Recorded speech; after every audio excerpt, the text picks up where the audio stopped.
Ron having another drink? They're going to have another drink. That's probably his 12th of the day. Yeah. Cheers. No, that's the name of a bar. Cheers. We're going to have a little tie card. Can I see your name back down, please? See that name? I have one. Are you the bartender? I am, sir.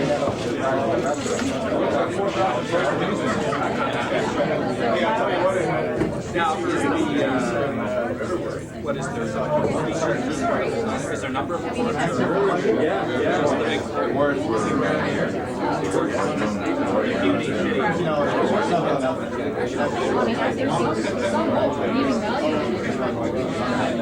Max is ties.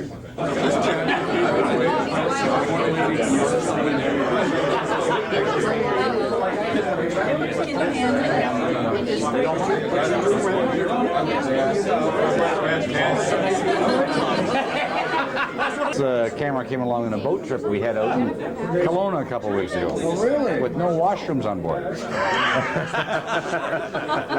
We have the tape with us, too. But we are not going to show it.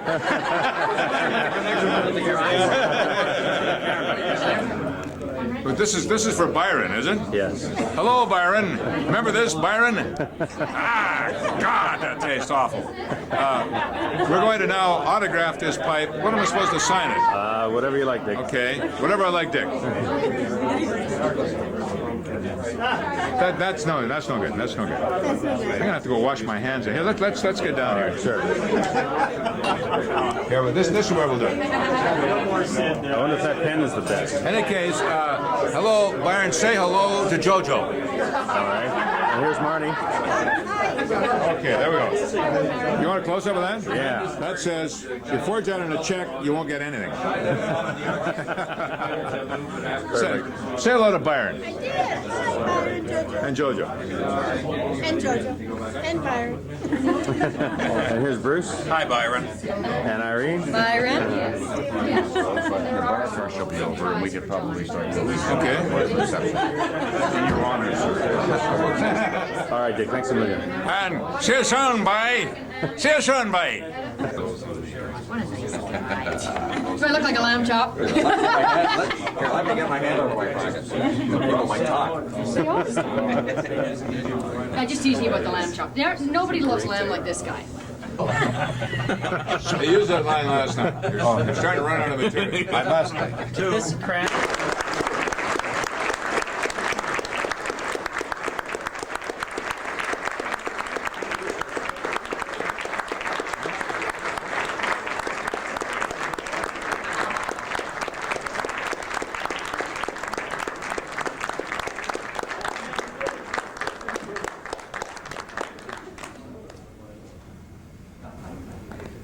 Thank you, ladies and gentlemen.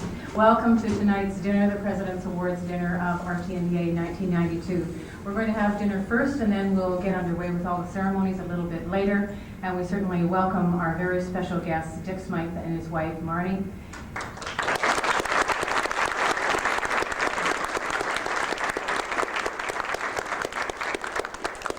And George Clark and his wife, Judy, on their last official function as President and Mrs. President.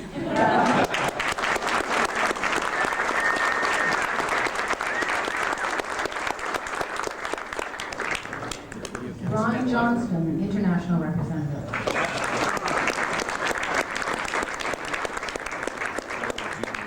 Al Gibson, Treasurer.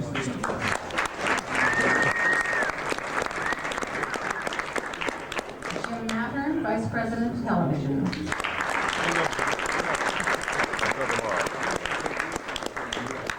Gary Ennett, Vice President, Radio and incoming RTNDA President.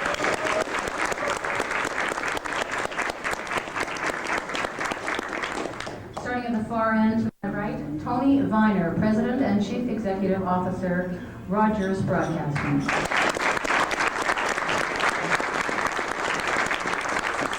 Ford Gordon, News Director at Q103 CKSL.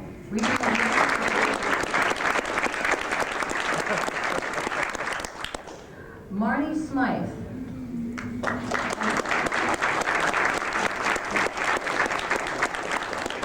And Dick Smyth, 680 CFTR radio.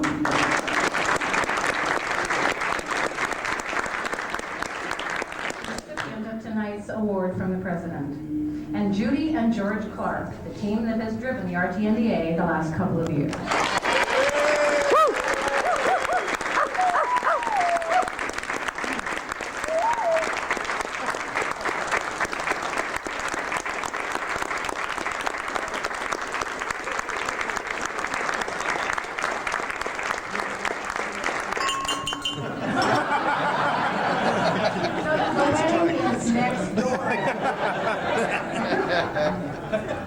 I'd like to hand things over to George Clark now, who will get the President's Award ceremonies underway. Thank you. One of the perks of being president of this tremendous organization is you get to pick the recipient of the President's Award each year. I'm one of those television people that still listens to radio. And there's one guy I can think of who has provoked more thought and maybe will make more decisions over the last 2 decades and more, and it's Dick Smyth. And for that reason, we decided to give him the award this year. I thought at first of asking Larry Silver to do this tonight. Then I was afraid someone from the CRTC might be here. But I also knew that George Gordon started with Dick back in LW, has continued their strange relationship through phone calls at 3 and 4 o'clock in the morning over many years, being one of the original CHUM boys. And so I've asked George to make the presentation tonight. George Gordon.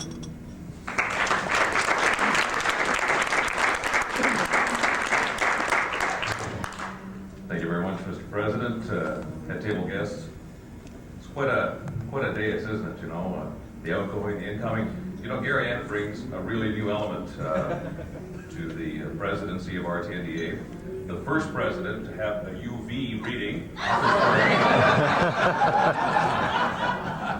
It's about a 7.8, so Vivian, if you're exposed to any longer than 20 minutes, I'll talk your ear off.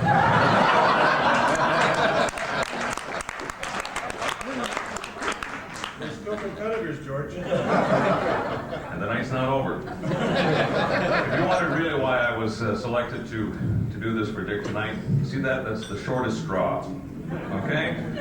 In reality, I guess Dick has been a bit of a hero of mine for some 20 years. When I was going to college, I'd tune in first thing in the morning, 7, 8 o'clock, those were newscasts. That's what I wanted to be.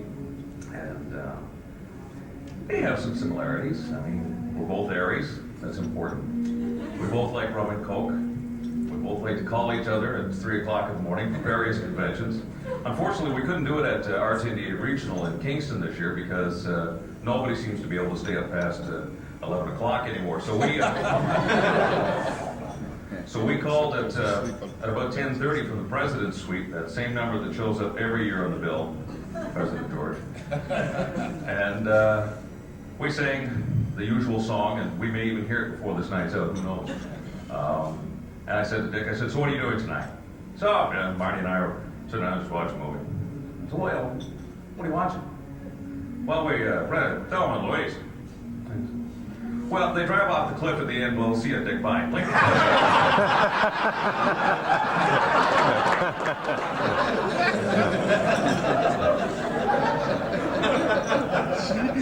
Dick has always been noted for his pride. He's not a guy for being humble or having humility, but he has mellowed a lot in the last few years. And I wondered really, how would he react to this tonight?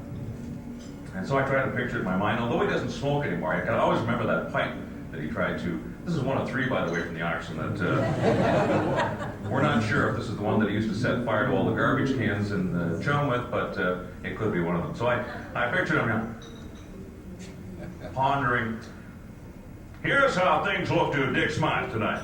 I am shocked and appalled that an organization as astute and frugal as the RTNDA would squander valuable resources on this humble news scribe.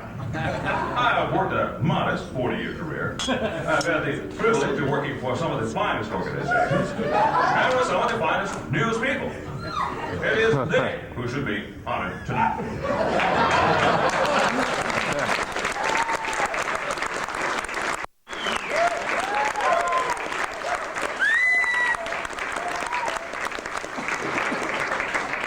It's not exactly like Smyth, but it's been good enough to get him banned from 7 hotels each and every day.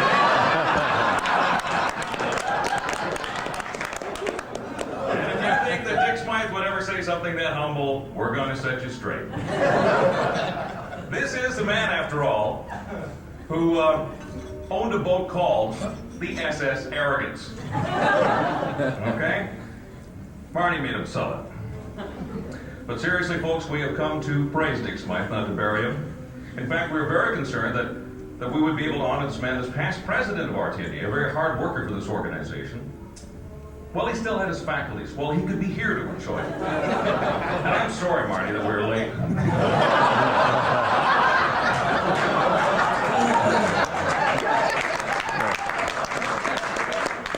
Dick was born in Montreal, and how many times did we hear the stories about his strict Jesuit upbringing? We have discovered, however, that his parents sent him there to have evil demons exorcised. In the beginning, and by the way, I want to make a special acknowledgement to the sound man that I have working tonight. We have a few remembrances of Dick gone by, and Terry Scott, who is the audio supervisor for Be It Toronto. I mean, this is a high-class production, Dick, okay? You know, This is the best view in the house, too. Terry's also the 5-time champion of the Ohio Loon Calling Award. Not now, Terry. Did you know that in the beginning of Dick's 4-decade career, that he did not start out as the renowned broadcast commentator that we know today?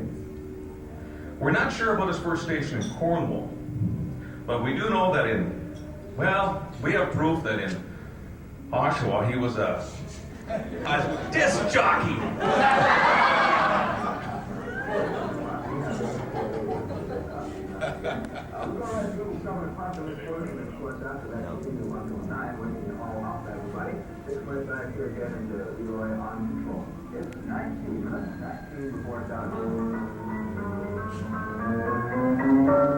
Real crazy. Y'all know that Elvin Morris. It's Pearl Bailey with her new one. 26 minutes past 8 o'clock is now. 26 past 8 o'clock.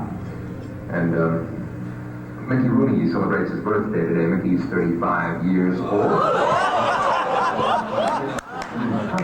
Won the World's Heavyweight Boxing Championship with Jack Dempsey in Philadelphia in 1779. Here's another little gold star in Toronto for us. John Paul Jones uttered his famous words, "I have not yet begun to fight." There are. Friday, 23rd of September, 266th day of 1955 with 99 days, that's all, left this year.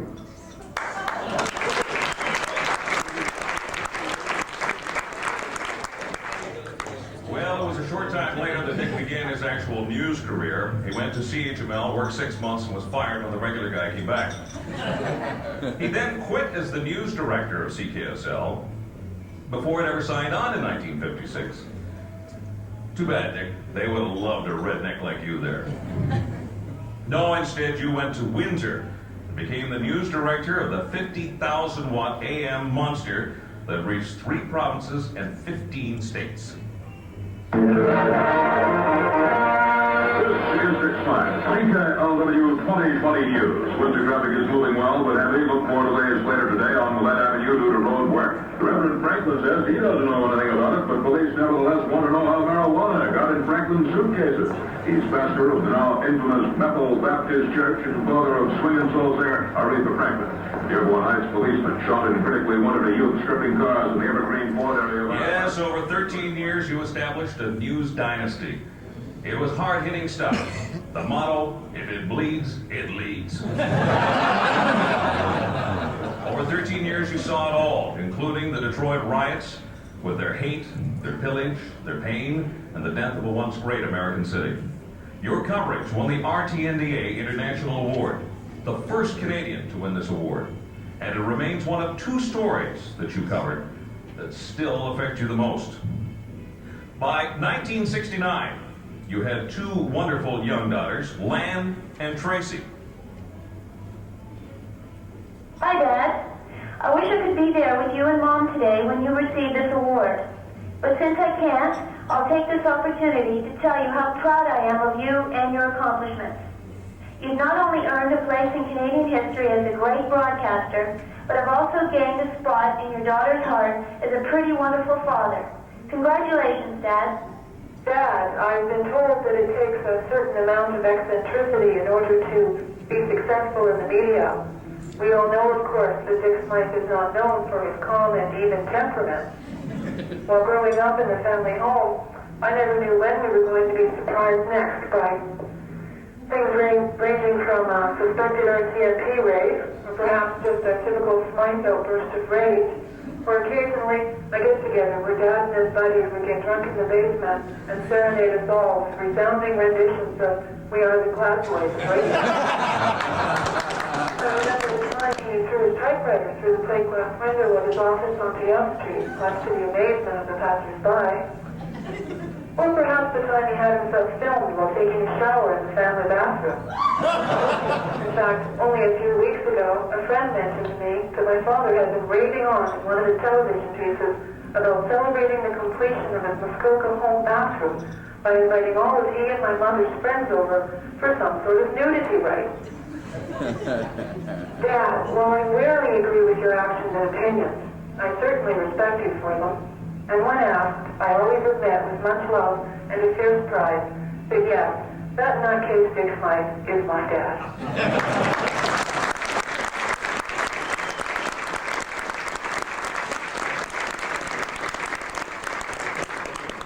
It was also about that time you were wondering, why would Marnie have morning sickness? To that later. You also hired this man, who asked to be with you in spirit tonight, Fred Ennis. Oh, Jesus. I first met Dick Smyth in the spring of 1969 when he hired me at CKLW, the Big 8 in Windsor. The station was a rock and roll powerhouse, #1 in Detroit, owned by RKO General, and Dick, at the age of 35, had already been with the Big 8 for 13 years. In fact, I grew up in Michigan listening to him. I remember well the day that he hired me. He took me to lunch at the Holiday Inn. Brad, he said, the first thing you notice is that Canadians are basically very dull people. Well, it didn't take me long to learn that compared to Dick Smyth, virtually all of us are dull. Dick's ability as a performer is obvious, but only those that worked for the man can appreciate his skills as a leader. Dick was the only real news director I ever worked for. At CKLW, later at CHUM, he put his job on the line about a half dozen times to save my butt. He taught me how to write, how to think, and how to talk. He gave me the freedom to make my own mistakes, and I sure took advantage of that freedom. Dick was on the way to CHUM in the fall of 1969. Marnie was pregnant with Dawn Marie. I stood outside the booth for his final newscast on CKLW. I never kept the script, but I don't have to. He said, in the years I've given you the news, I've never knowingly lied to you. I'd be guilty of that now. If I didn't admit there's a tear in my eye and a lump in my throat as I say for the last time, this is Dick Smyth, CKLW 2020 News. Dick, take care of yourself. You're the only legend we have left in this business.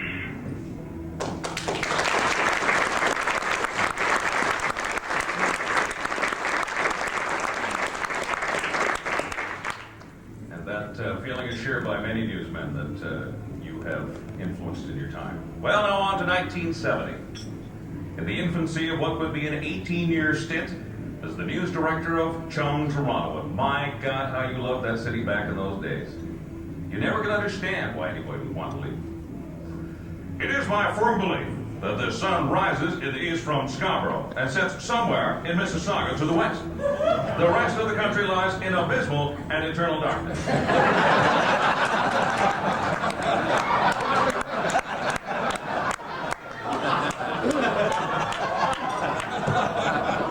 And then he was incensed when the Albertan says, let the eastern bastards freeze in the dark. Dick has become much more traveled, and as you will understand from the many comments he does love this country from one end to the other. If he does prefer to live in Toronto or Muskoka, he loves Canada, each and every part of it. And it was 1970 that you found out why Marnie had that morning sickness. Hey Pops, it's Dawn here. Just wanted to say congratulations and let you know that I love you and I'm very proud of you. It's good to have a dad that I can be so proud of, so congrats. You know, that was a very important time in his life. Yes, very much tighter than most of your news people. From the book, and I'm sure that you all have this book, here's how things looked at Dick Smyth, published 1984. And I know it was just sheer coincidence that I contacted the only 50 broadcasters in Canada that didn't have a copy. Thank you to John Hinnant for stealing this off your desk and sending it to me. One of 4 boxes left. Some reflections on the arrival of Marilyn Leslie Dawn Marie Smyth, with the lusty cry one might expect of a 10-pound, 2-ounce heavyweight, made her entrance Sunday morning in the totally inconsiderate hour of 7:30. Are the abortionists and the feminists right? I don't really know. But looking at my gurgling pink daughter an hour out of the womb, I rather think not. And later, I meet so many people who say that not having babies is the fashionable, the proper, the Aquarian thing to do. I hear them talk about the folly of bringing unwanted children into the world, how very wrong they were, how selfishly short-sighted. Marilyn Leslie Dawn Marie was an unwanted baby until yesterday. That was one of 3 comments that Dick Smyth still considers the most meaningful in his life today. It was also at CHUM that one George Ferguson came to work for you. Now, Fergie asked to be remembered to salute you for your achievement and the recognition that you are receiving. He also gave you some great tape, and we're going to add that to the occasion. Now, you might find this hard to believe, but as Tracy alluded, Dick at one time did have a temper. To quote George Ferguson, "I don't suppose you'd be interested in hearing about the day in the CHUM newsroom when Dick first introduced me to the skillful and challenging art of typewriter throwing, a pugilistic pastime in which he was an acknowledged master. Up until that time, I had no idea that an Underwood 5 manual would make such a marvelous projectile."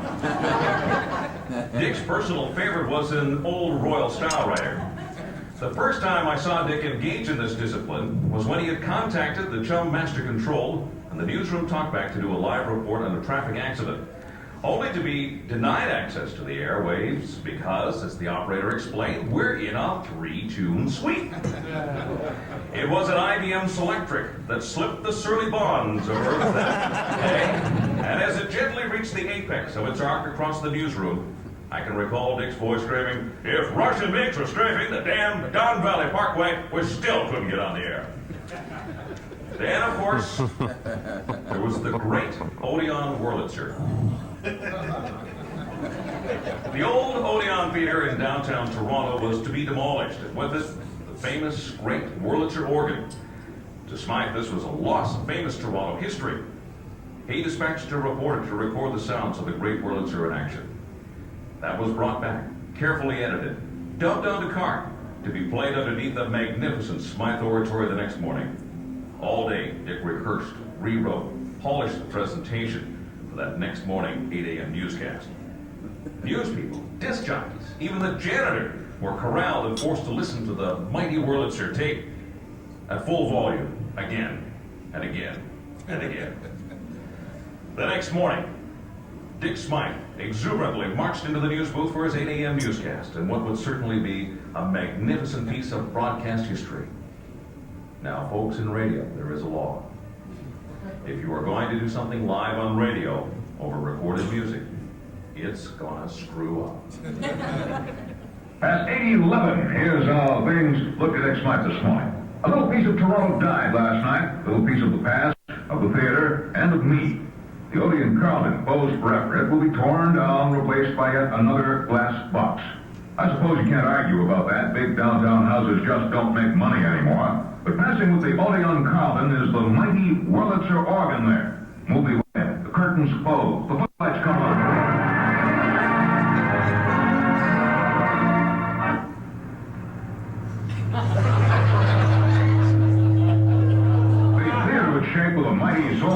thrilling sound of that wonderful, wonderful organ. Colin Corbett would rise from some mysterious place down below, slowly, majestically. The sound was so loud and so sweet you could hardly bear it. And Corbett was a showman. He didn't play the organ, he performed with darting feet and flying hands. Magnificent. The last theater organ in Canada.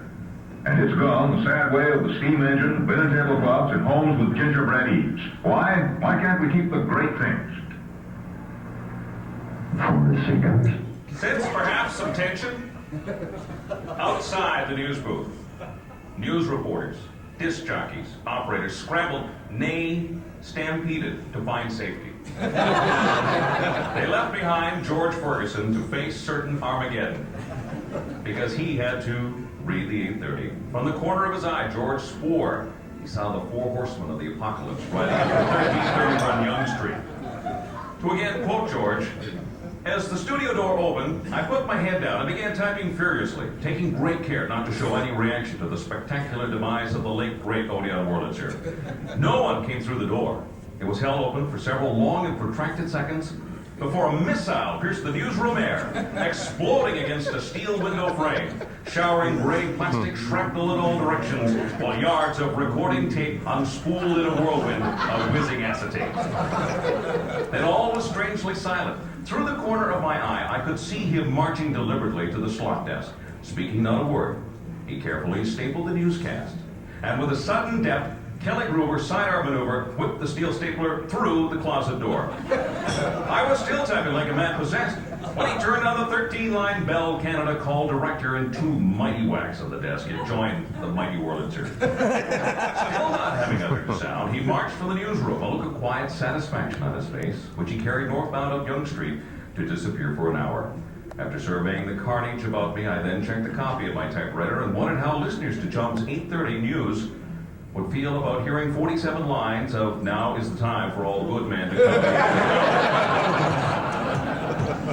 Slowly and cautiously, the people returned to the newsroom, gently picking their way through the plastic debris of what was once the great Odeon Wurlitzer, and inquiring where he was, and did we think it was over. The Wurlitzer was gone, but not before taking one last victim. A footnote from Mr. Ferguson Dick: I consider myself extremely lucky to have worked for him, and my God, how I've missed those days. Congratulations from George Ferguson.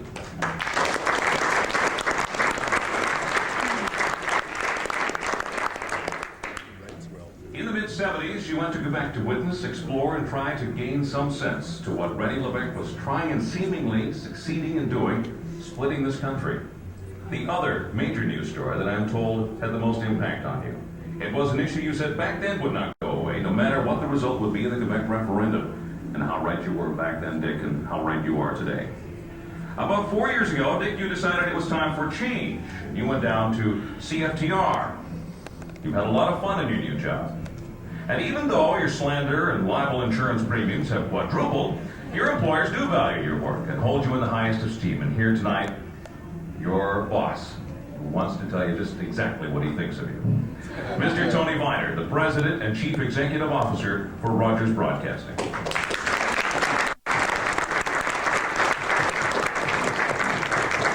Thanks, George. Nobody told me this was a roast, or I would have prepared myself.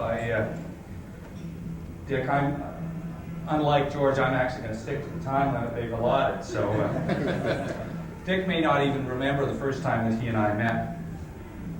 Frankly, it was just after I was appointed as the general manager of CFTR, and we badly needed the kind of credibility and audience draw that a newsman of Dick's stature could provide to us. So I called Dick and I invited him to lunch after carefully choosing a spot. The place I had chosen was a place, those of you who are familiar with Toronto won't have heard of it. It was called Victoria Station, and it was a bunch of refurbished railway cars south of Lakeshore Boulevard, an area filled with warehouses and no people, light industry. And, it was a place where no one, absolutely no one, would spot us.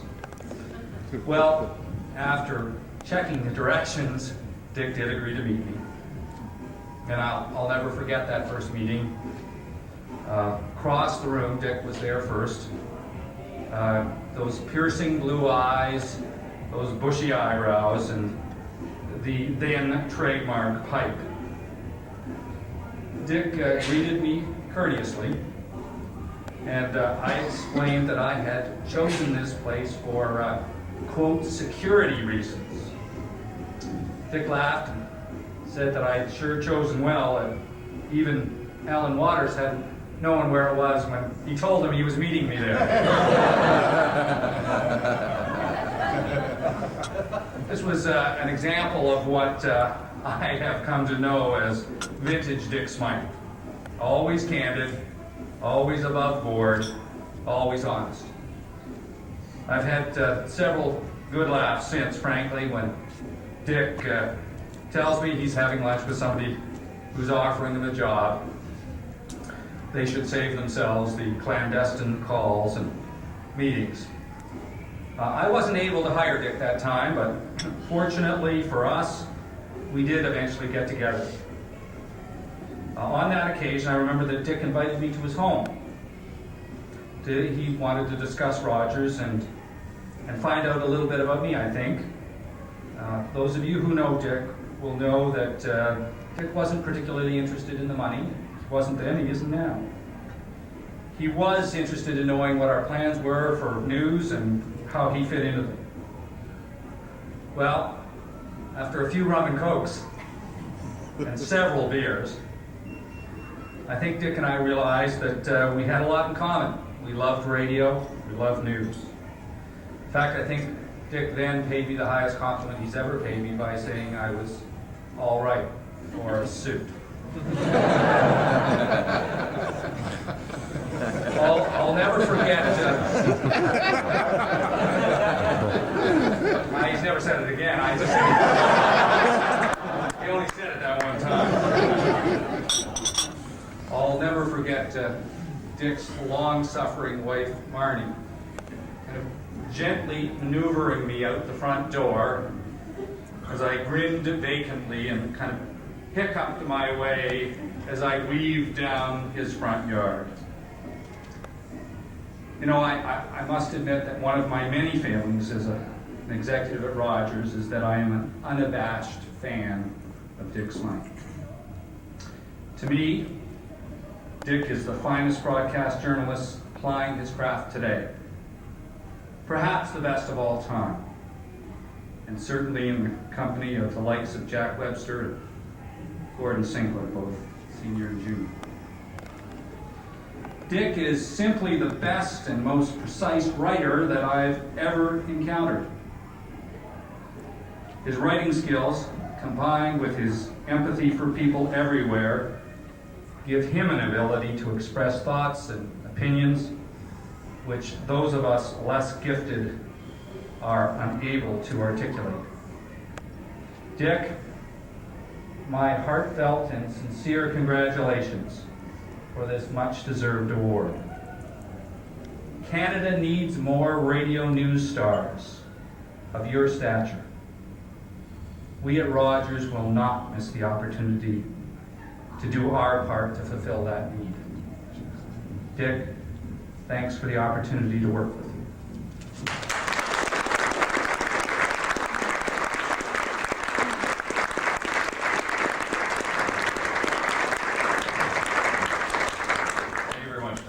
Contract's up for renewal, eh, Dick?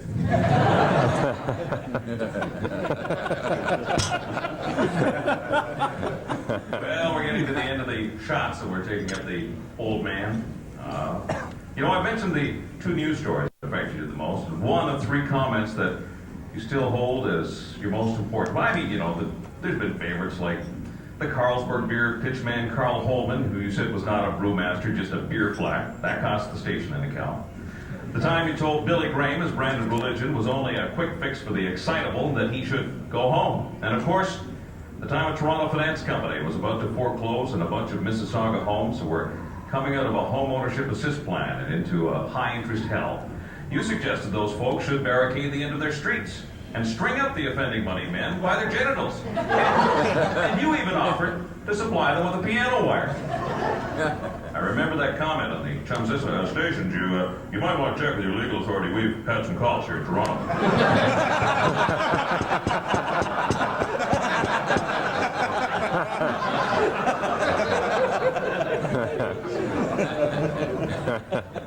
But there are two other comments you remembered most as the ones dealing with the passing of your mother and your father.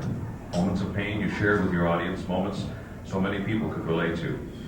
And it is from this comment on your father's passing I draw my final insight into why Dick Smyth is the broadcaster that we honor tonight.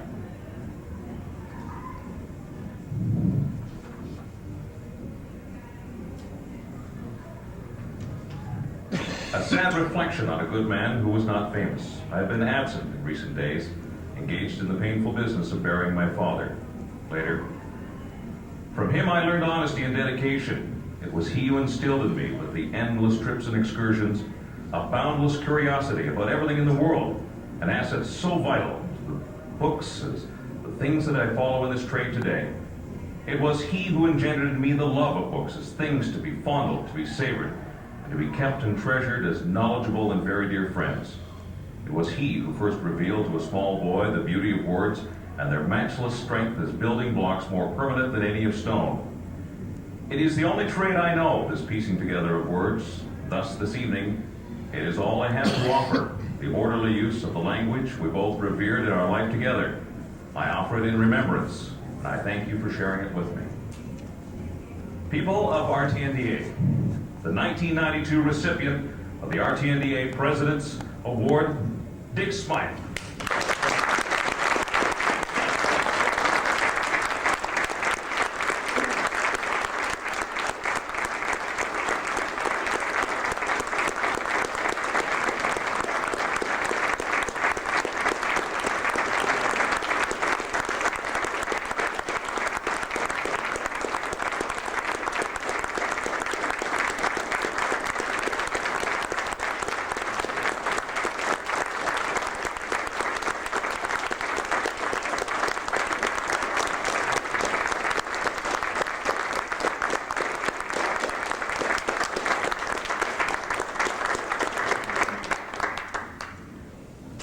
A lot of nostalgia there for me, a lot of very happy memories. Mr. President, head table guests, ladies and gentlemen, fellow urologists. I take a special greeting to my wife, Marnie, who has taken a night off from the casino. Before they closed.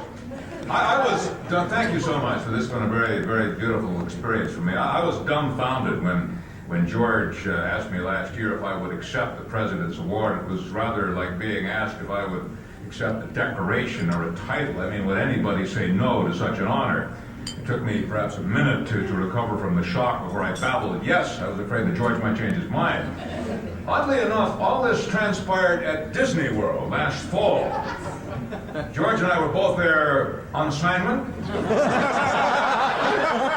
planning an expose on the Disney organization. Did yours ever get on the air, George?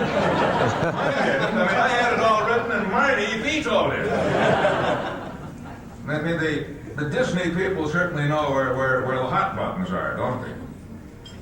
And then you never hear negative stories about Disney. In any case, I was very moved by your choice. It was a greater honor than I had ever hoped to receive from this industry that has been so damn good to me. And I'm listening to these tapes of Fred Ennis and George Ferguson. Of course, George is an old friend, George Gordon. I have met so many bloody wonderful people in this industry and had so many good times, and I actually get paid money to do it. I love every day. I love every second of it. And I'm heartened, too, that somebody working in the rock and roll end of the industry, where news is very often not a priority, would qualify for this. Thank you deeply. It is a moment I shall treasure. I've had many great moments in broadcasting. This may be the greatest, and it more than balances some of the bad ones. I'm still not sure what I did to deserve this. I guess I showed up on time most mornings and didn't ask for too many raises. This also comes from an organization in which I believe very strongly, and for which I have great affection. We've had some damn good parties at RTNDA over the years. The joke used to be it was the Radio Television Used Drinkers Association. But those parties were never until after the work was done. And that work, setting and maintaining a standard of electronic journalism in Canada, is probably more important today than it ever has been in the past. Because this country and its institutions are threatened as never before. Ladies and gentlemen, our country is in imminent fear of collapsing. If we are to save it and our institutions, it will only be through a well-informed and deeply involved public, and that's where we come in, or should. I also want to acknowledge my bosses. I mean, I told you both guys personally already, but I want to acknowledge publicly. I was very moved. I didn't know either Tony Viner or Sandy Sanderson, my two main bosses, would be here tonight. I was overwhelmed when they walked in the door tonight. That says a little bit about these two gentlemen and about the Rogers organization, that they would take the time to come here on a weekend for this occasion. Thank you both very, very deeply. I've been lucky to work for some damn good people in my time. Ted Rogers, before him Alan Waters, men who recognize the importance of not being bland, the people who have been supportive and generous. Although if there is anybody here from the CHUM organization, I'm still waiting for my going away gift. It must have been lost in Canada Post. But I'm just back, as I mentioned to some of you, back from an editorial tour of South Africa. The company defrayed most of my costs. It wasn't a holiday, it was a working trip. I was on the air reporting. But how many broadcasting organizations today are willing to spend the money to do this sort of thing? The reason being that I am far more informed now about South Africa than I was a month ago. This will be reflected in the reporting I do on what I feel is going to be a very big story in coming weeks and coming months. Thank you again. This is what journalism, radio, television, print should be doing. You know, the danger with modern communications, the business we're all in, is that sometimes we actually delude ourselves into thinking we're doing it. We're so often trivial. You know, the late Conrad Hilton once was asked what he would say to the world if he had the chance to speak to every human being in it.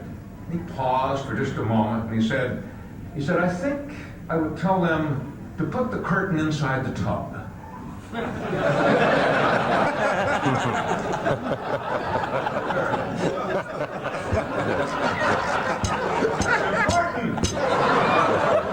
it, in the hotel in South Africa, somebody hadn't did it. We had a flood in our room. There are a lot of things I could talk about tonight. Freedom of speech, which many people get confused with free speech. Or the crime that's become a problem in much of Canada. Just before I left Toronto, I had a story on the news that said that this year in Toronto, 3 out of 10 men could expect to have their purses stolen. I like working in Toronto, but I mean, working in the media in Toronto is a rat race, and the problem with it is, even if you win it, you're still a rat. But I do enjoy living in Toronto, experiencing the change in the seasons. Fall is my favorite time of the year. It was interesting being in South Africa because it's fall down there now. Fall is my favorite time of the year. I love watching the birds change color and fall from the trees. Well, enough humor. I mean, you know, Tony and Sandy are great guys, but you do have to keep a good sense of humor working for Rogers Broadcasting. And I don't want to say that it's cheap. It's cheap. I mean, we're all under budget constraints, but Rogers is the only place I've ever worked that has a coin-operated fire alarm. It uses the new loony dollar. They put it in around the time the loony came in. And you know, Silver is still trying to figure out how to get the chocolate out of the damn.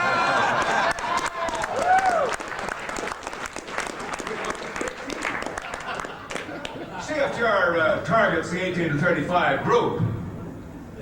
They still haven't explained to me whether that's years or IQ. We're an AM radio station, African music.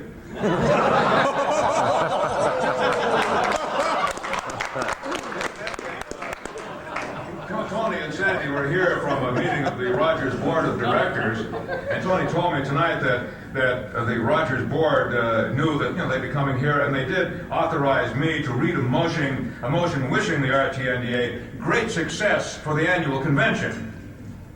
The vote was 5-3.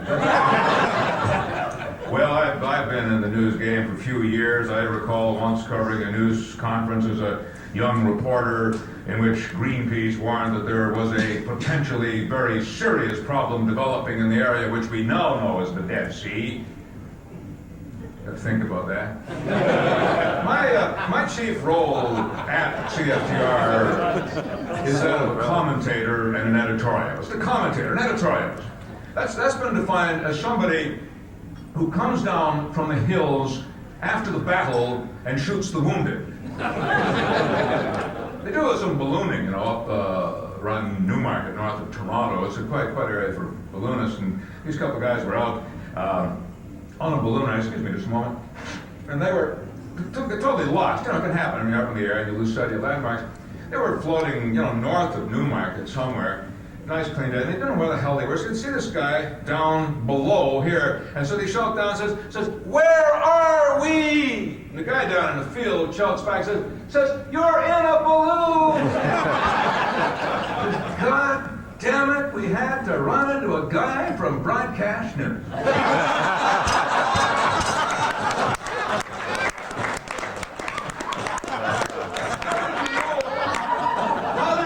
He's from Broadcast News.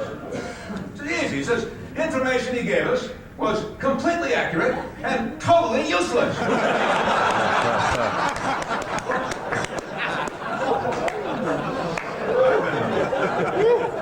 I've been broadcasting since 1955. I was even a country disc jockey at one point. There have been changes in those years. Some have been good, others have not been. I mean, radio, this most exciting medium, this magical theater of the mind of ours, it's been taken over by the bean counters. It's become bland. It's become predictable. One of the things it does best, news, has been hounded, persecuted, culled, exiled, and excised. Radio has become incestuous as consultants, most of whom have never traveled beyond Dallas or Seattle or Cedar Falls, Iowa, copy each other's lunatic notions. You all know the results of incest. It's something called the mix. Three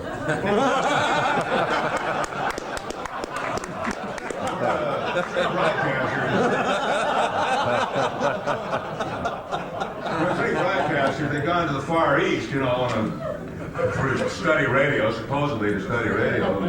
There was a manager, there was a program director, and there was the group consultant for the group.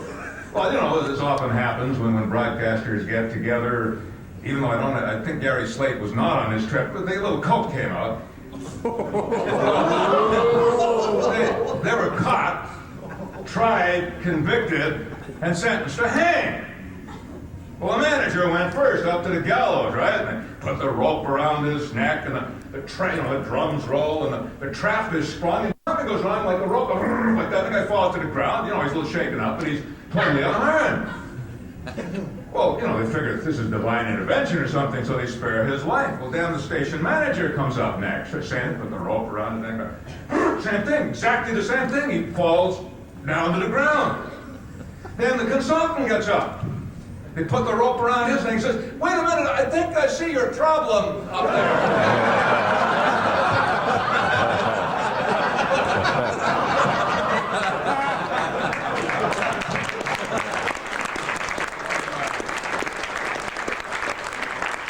I'm not a big fan of consultants, radio or television. We heard from Fred Ennis tonight. Fred is an original. Fred is an amazing guy.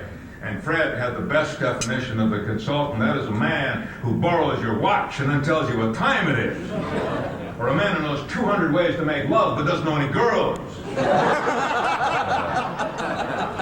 Broadcasters so often use this research much the way a drunk uses a lamppost, more for support than illumination.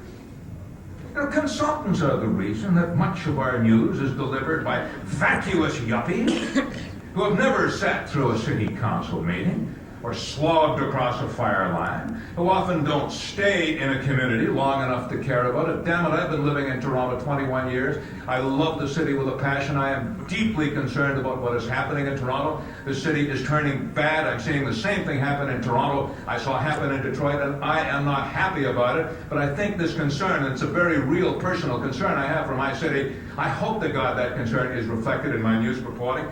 There's a blonde anchor, television anchor in Toronto, who is so perfect, who's so unreal in appearance that she has no credibility.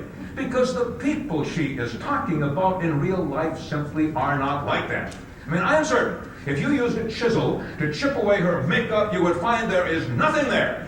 Hair and mascara dust.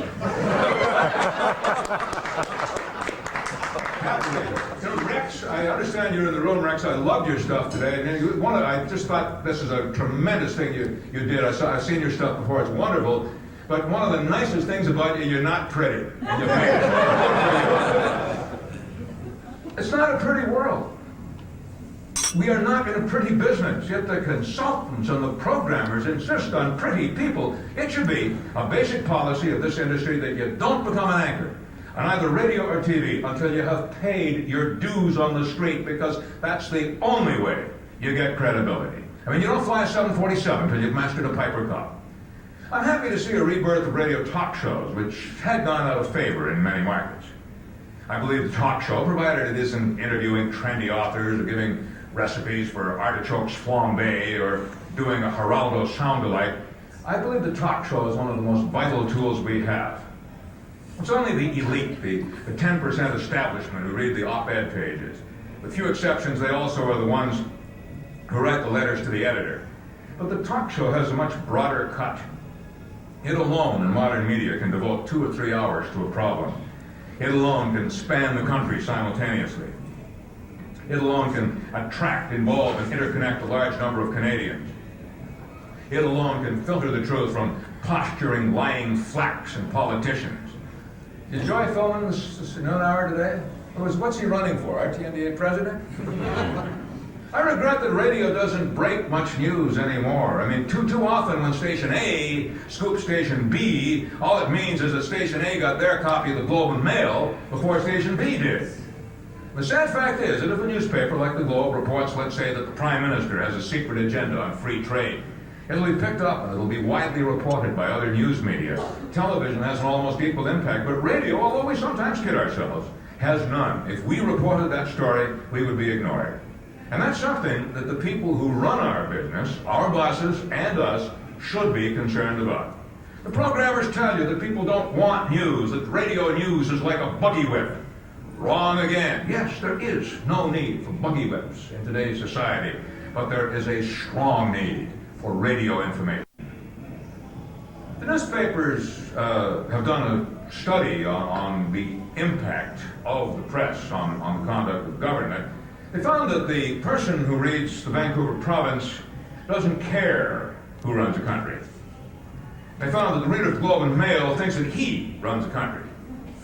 The reader of the Toronto Star thinks that the Toronto Star runs the country when it's not on strike.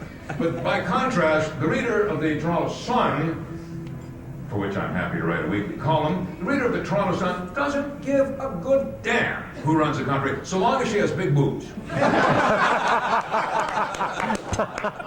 Somebody once asked a newspaper man what the difference was between Lord Thompson and Jack Can't Cook. He said they're both sons of bitches, but at least Jack Can't Cook admits he's a son of a bitch.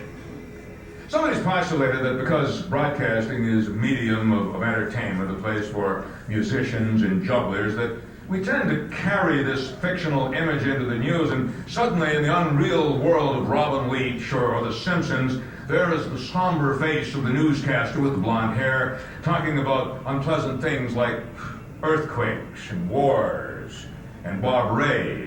The viewer, who is accustomed to fiction and unreality on television, rejects the reality of what is seen and subconsciously labels it fiction as well. In Ontario, in the last couple of years, it's become comic fiction. It was frightening to me as a journalist to read that after one of the American moon missions, a survey of high school students revealed that fully 50% of them did not believe that man had gone to the moon. Some said they believed the whole thing had been staged in the Arizona desert, and this was a generation ago. That is an indictment, not of the public. It's an indictment of us and of our consultants. Students ask me about their futures. I tell them, frankly, go into television because there is little future for you in radio news. There are few stations today that take it seriously, that spend money on it. Yet it works superbly. News is not a tune-up. News is not a tune-up. Badly done news is a tune-up. And frankly, we, the news people, very jealous of our turf, sometimes resist change too much. I was happy to hear John Cassidy speak the other day. I had no trouble with anything that Cassidy said. I think he was right on in his remarks. But we're sometimes too jealous of our turf. We resist change too much. When this business changed back in the 60s, too often the news director was a hardline traditionalist, and too often he erected a barricade and he resisted what was happening. I think I proved that news is not a tune-up. Focus groups repeatedly show that teens are indeed interested in what we tell them. But we don't tell them about Saskatchewan wheat futures, and I try to make the Constitution relevant. Again, it's an indictment of our business that although the Constitution is probably the most important issue of this decade, maybe this century in Canada, it is also the one in which Canadians show the least interest. Only in Canada, you say. There's a letter of which I'm very proud. It's from a listener by the name of Carol Zayman. She said, I was driving my two daughters, aged 10 and 15, to the orthodontist Thursday at 8 o'clock, when we heard your commentary on gas prices. I'm quoting the letter. They both listened and did not ask me to change the station for another rock music record. I could give you many other similar examples, yet the programmers keep chanting their mantra, kids don't like news, kids don't like news. That is one of the great fictions of radio broadcasting. I also think we have responsibility. I mean, these kids are going to be running this country in 20 years. Stations that deny them news, in the false notion that it's going to win them bigger numbers, are acting irresponsibly. And I also think we have a responsibility to use the language properly. We and the newspapers are the custodians of language. Much of what we say influences the way people speak. Yet English, as she is spoken on the radio, is in poor shape. One of my favorites. The headless body was lying face down. Former President Dwight Eisenhower is threatening to recover. And please, would you make a commitment and join me tonight in my unending fight to eliminate the use of the word venue and ban its use by anybody other than your court reporter. There's some wonderfully good English being written in the press. I love this sentence. It's from a feature on the late Richard Hatfield. I quote, "It is autumn in New Brunswick, and telephone wires along the St. John River Valley are becoming musical staves, swollen with compositions of fat little birds impersonating musical notes." Or a wonderful piece of writing by Bruce Hutchinson in 1943. He wrote with great depth and feeling about his country, this country, our Canada. Again, I quote, "A backward nation they call us, beside our great neighbor. This though our 11 millions have produced more, earned more, subdued more, built more than any other 11 millions in the world. A timid race they have called us because we have been slow to change, because we have not mastered all the achievements nor all the vices of our neighbors." Well, I think that's pretty damn good stuff. I don't hear that kind of English on radio today. Peter Arnett was praised for his work in Baghdad during the Gulf War, and indeed it was very good reporting. But the language was bland and sterile. Compare it to what Ed Murrow wrote under similar circumstances 50 years before. I love the phrase, so many phrases you could quote with Murrow, but Murrow wrote of the Londoners during the blackout and the Blitz. He spoke of them as ghosts with steel-shod shoes. What wonderful language. Of course, Murrow had to create his own pictures with words. There was no television, certainly not transatlantic television. This is something which radio can do magnificently, but seldom does. And I asked why we continue to run meaningless tape clips in our newscast. I mean, if a politician says it, we quote it. Gary Philman didn't say a goddamn thing at noon today. I'm sure he's on every newscast in Manitoba tonight. We don't question it. Sometimes we don't even understand it. This was George Bush recently. But it's not. I mean, I don't have disrespect for those who want to find a different answer. The thing that I think is heartening is that there's a wide array of support for doing something about this question. People that have maybe in the past not been identified as I got to be, or some years, you know, in this department, but there, so I don't question motives on this one, but I know what I think is right. That was the President of the United States speaking on the question of flag burning.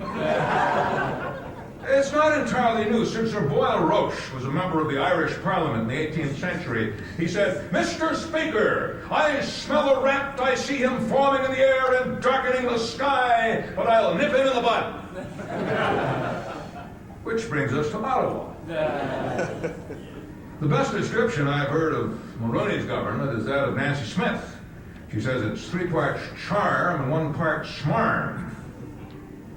Both Carter and Mulroney proved the truth of Abraham Lincoln's famous dictum: you can fool all the people some of the time and some of the people all the time, but you can't fool all of the people all the time. I understand in Ottawa today in the Mulroney government that is considered a defeatist attitude.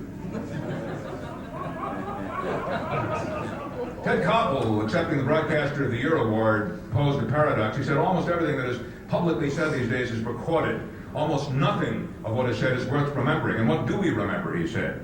Thoughts that were expressed hundreds or even thousands of years ago by philosophers, thinkers, and prophets, whose ideas and principles were so universal that they endured without videotape or film, without the illustrations or photographs or cartoons, in many cases even without paper, and for thousands of years without the easy duplication of the printing press.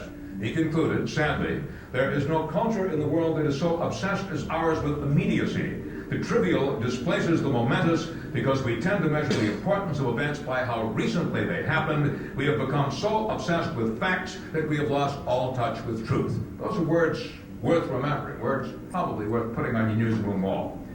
There no longer are many of us who give analysis and opinion. The newspapers still write incisive stuff. Joyce Slinger of the Toronto Star once told me that writing an editorial in the Star was a little bit like wetting your pants while you're wearing a dark blue suit. He said it gives you a nice warm feeling and nobody knows you've done it. Yet opinion on radio and television can and does get through. But again, because of the bean counters, few stations are doing it today. I mean, I was in South Africa with the National Conference of Editorial Writers, mainly print guys. I used to be a member of the National Broadcast Editorial Association, which was an offshoot of RTNDA. It has ceased to exist. It was absorbed, really, by the editorial writers because there's so few stations in the United States doing editorials, doing opinion anymore, that they just couldn't exist. Their membership evaporated totally. I'm also deeply concerned about the impact of the U.S. networks. They tend to dominate news coverage, so that the news most of the world sees, certainly the news which we see here in Canada, is colored with that subtle American perspective. I mean, the point has been made that in news we already have free trade, and the results are disturbing because the U.S. media dominate ours. Alan Fotheringham put it very, very well, a quote that's always stuck in my mind. He called Canada technically a nation. I get concerned anytime I turn on the television in this part of the world, here in Winnipeg, in the Northwest Territories, on Manitoulin Island in Ontario, Charlottetown, PEI, parts of BC, to mention just a few of the places where I experienced it. I get Detroit television. I mean, why am I sitting here in Winnipeg watching Channel 2 in Detroit? The cultural implications of this are staggering. There are kids here in the real Canada, out here on the prairies, who grow up knowing nothing of Toronto or Montreal, but who know all there is to know about the rot and crime in Detroit, who may know little of what goes on in Ottawa or at Queen's Park, but who are intimately aware of events in Lansing, Michigan. I mean, as good as CNN is, and I think it's probably television news as well as it can be done, the fact is they pump major amounts of news into Canada, but they do not maintain a bureau here. They flood us with unregulated American advertising. I mean, if Ted Turner, or for that matter, Time Magazine, are going to make money distributing news and selling advertising in Canada, I think they should be required to report some news in Canada too. I get very angry. We talked about this the other day, Steve, when the Ontario weather forecast that I use is late in arriving because it has been bottled up in a mainframe computer in Dallas, Texas. But it's been a challenging and a satisfying career. I have never regretted the years I've spent in it. Indeed, I still marvel that they pay me. And, you know, I get up to the point where you start thinking about retiring. And hey, I wouldn't be happy unless I could turn that microphone on every morning because I love every goddamn minute of it. How many, interesting experience. We're up in the cockpit of the airplane, flew us out here, Air Canada flight the other day, and just because we're using the washroom up in the front of the aircraft, and I was talking to the pilot, one thing or another, and I told him, I said, I think the one other thing I would have liked to have done besides broadcasting is this, an airplane. And he said something, he used a line that I have used many other times. He said, it's so much more fun than working. I was impressed by the similar mindset that this Air Canada captain had with what I've got and the kind of work we do. I've had fun, I still do. I've met some great people, you've heard from some of them tonight. I've traveled widely, I've satisfied my creative urges, and in the process, I may have helped a few people raise their hackles or their consciences. And despite the ongoing war, all of us have fought with the programming clones. The magic has never tarnished. Maybe there's some kid in some community college where I've spoken who will be the one to win the victory that's eluded most of us. It has been wonderful being back at an RTNDA meeting and seeing so many old friends and having a few drinks with you. It's been just a great experience again. I hope this will certainly not be the last RTNDA meeting that I'll attend. Once more, I want to thank you with very great humility for the honor you have given me tonight. It just doesn't get much better than this. Thank you again so very, very much. It's been really a high point, and what more can I say? Thank you indeed.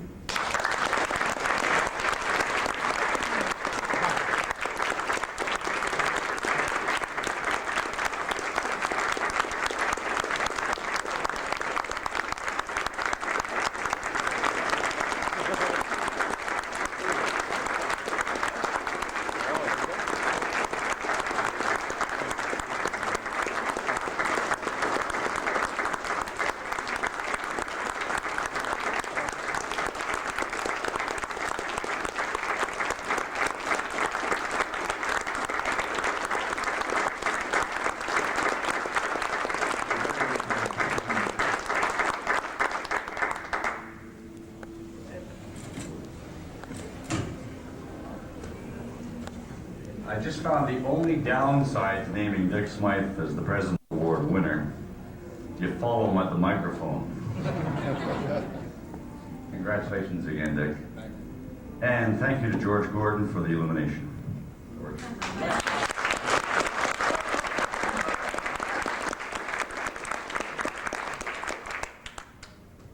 Good evening, ladies and gentlemen. We're broadcasting from the beautiful Delta Inn, the beautiful West End Hotel overlooking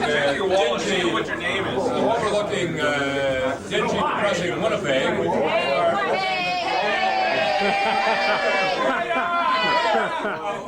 Overlooking flat, glamorous, exotic Winnipeg. Boy, Dick. In any case, entertainment tonight is provided by Smyth and Gordon. That's right. Or is it Gordon and Smyth? Well, it depends on who gets the last call. Who will perform the aria from the first act of the RTNDA Symphony. That's right. This is not going well. This is the theme song. The theme song from Act 1. You don't work well with a script, do you? No, this is a very bad job of athletic. Okay? Hudson's running on a tape. Okay, Count of running three. There we go. And a 3, and a 2, and a 1. We are the glad boys of radio. Hello, hello, hello, hello. We're here to entertain you and sing a song. Hello, hello, hello, hello. We are the glad boys of radio. Hello, hello, hello, hello. We're here to entertain you and sing a song. Hello, hello, hello, hello.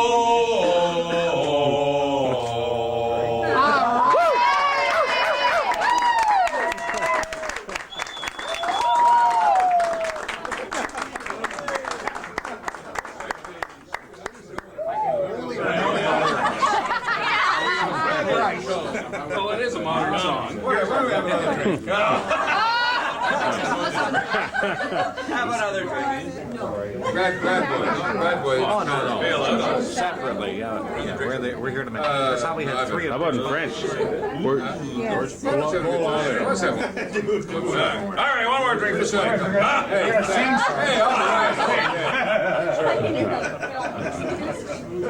What's that bad boy. We got to come up with that, really.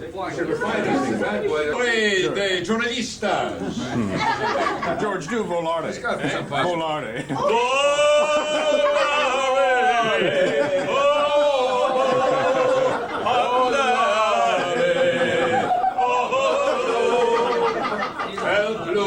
They've been told you forgot that one. They've been told. Easy top, eh? Yeah. Or ZZ top, as I insist to call it. I don't know. Like opera. I don't know. It's easy top.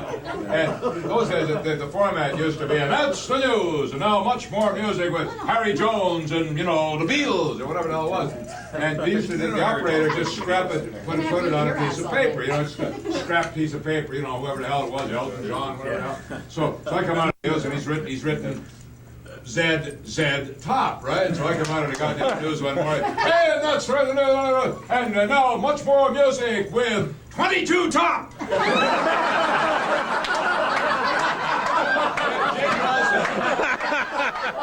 Jane Nelson never let me forget that.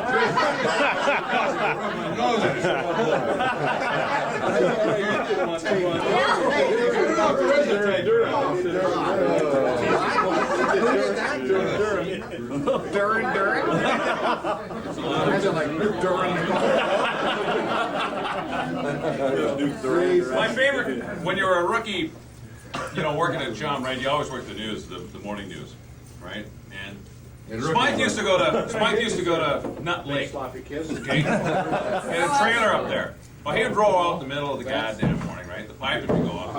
Marnie and the kids would still be sleeping or ignoring him.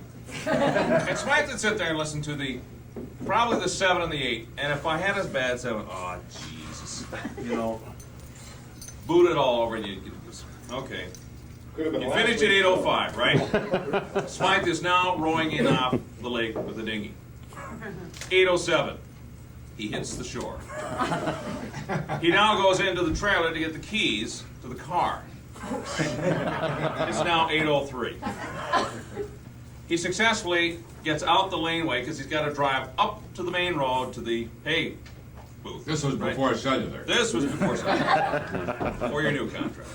And BC. okay, it is now 8:11. Dick is at the payphone. Okay? And you sit there. 10, 9, 8, 7, 6, 5, 4, 3, 2, 1. George, Smyth here. You sound down this morning. Somebody die?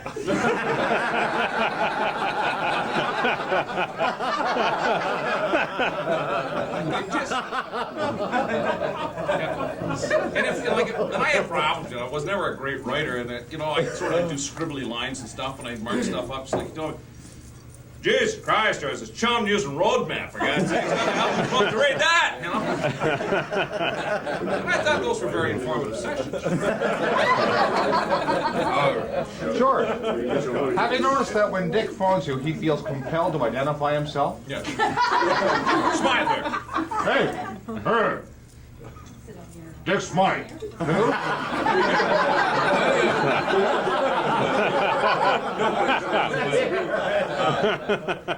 George Ferguson called the CHUM newsroom, and he got hold of Richard Scott. And Richard Scott, the earth shook when Richard Scott spoke, right? He had gonads like grapes. So Scott answered the phone. Scott answered the phone. CHUM news. Says, that you, Wilson? Larry Wilson, with a little squeaky voice. Scott never forgave him.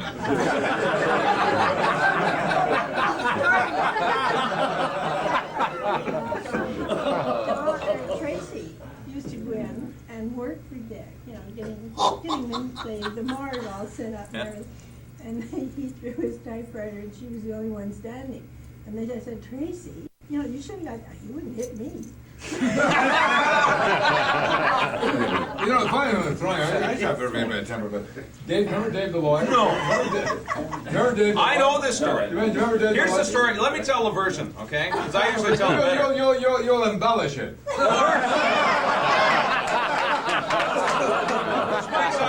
Smyth. Isn't that our job? George knows the facts the way the story. Smyth's office was at the far end, okay? It's like when Smyth went into his far, that far reaches those depths in behind the, whatever it is that you call the desk, right? You know, like, you'd never bothered him.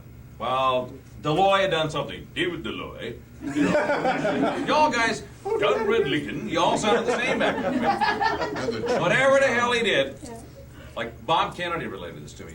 Like we just saw it, like Deloy had no sense of fear of Smyth.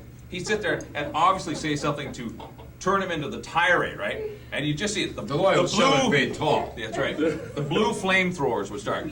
You know, and he would lean. He could lean ahead like it was like you just knew. Goddamn Christ! Oh, you're going concerned for the goddamn product. And Deloy was like, you know, he's calmly backing up. He's walking by. We used to have these plastic trays, okay, for throwing stuff in. Deloy grabs, I think it was about 5 of them, right? He stands there and he's handing them to Dick. Goddamn, dude.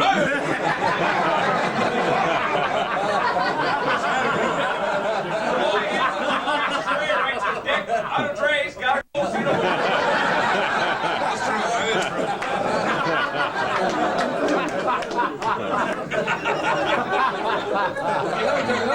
Let me tell you, this thing's really hurt me in my career because I have this reputation, this awful temper. But I'll tell you one story to wrap it up.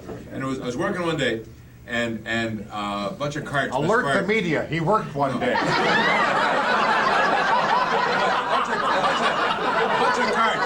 Bunch of carts misfired, you know, and I started going through a temper tantrum thing. You know, my heart's going like that. I suddenly realized they cannot pay you enough money to do this to yourself, what you're doing. And from that moment on, really, I sort of, it's like God spoke to me and said, cool it, you know. And I really said, but you don't believe in God. No, well, yeah, but he speaks to me. She speaks to me.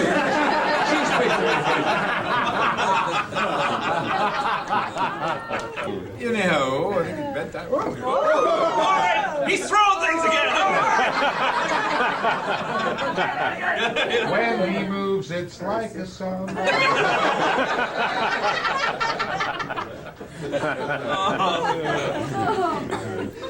think we're having fun now. Yeah, we're having fun, yeah. I think you should have another one there, Dick. No, I don't know. All in favor of Dick having another one, say aye. All opposed? I'm gonna fly to him. Nay! The nays have it.